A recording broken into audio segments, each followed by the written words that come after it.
Oranges and Lemons was seen as the big investment following the success of Skylarking. Yeah. And so there, at this point, Tarquin Gotch was managing XTC, and we were all trying to work out ways that we could persuade Andy to get back on a stage. Yeah. And Andy wasn't having it.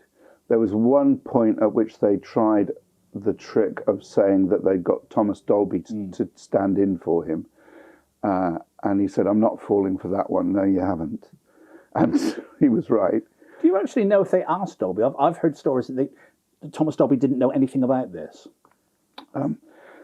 Dolby had some connections with them in the past. Yeah. Well, Andy's performed on his records and produced early singles and stuff. Yeah, so. but no, as far as I know, Thomas Dolby knew nothing about it. And it was exactly what Andy spotted. It was a scam.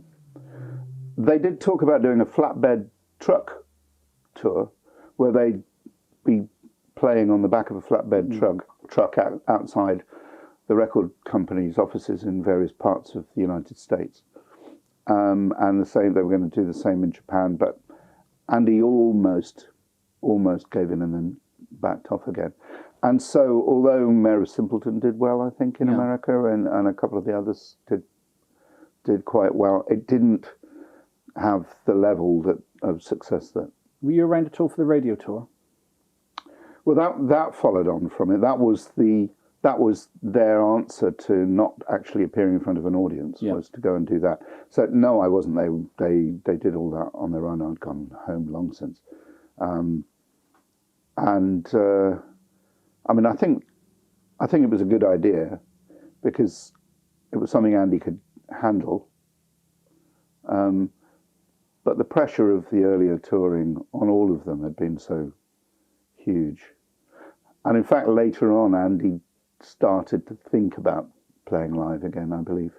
And Colin said, "No, I don't want to." So that was that. Yeah, I mean, certainly my understanding is more recently it's Colin that's been very reticent. Although obviously he played with Terry a couple of years ago in Swindon, did a week's worth. Yeah. But since then he's kind of stepped back again. Andy and I had been talking about producers. He phoned up and said, "What did I think of Gus Dudgeon?" And Gus was a friend of mine, and I loved Gus. And he was, as far as I was concerned, entirely the wrong person for the job. Why do you say that? Because Gus and Andy would not click in the right way. Yeah. Gus thought Andy was fantastic, absolutely fantastic, and there was much merriment. And I think that after Gus died, because he died in a car accident, his wife and he were killed, Chris Hook, who was his best mate, who'd been with him that night before he died, was given a load of Gus's stuff, and I think that includes at least one DAT tape that should outstrip the Trogs tapes by a mile, because he ran a DAT machine throughout the sessions, which were very long. Yeah. Just because there were mics scattered around the studio recording just onto that, just because Andy was so funny. Yeah, I mean, some of that audio verity's come out, hasn't it? I mean, that wave stuff and all those kind of things. Yeah. But there's more.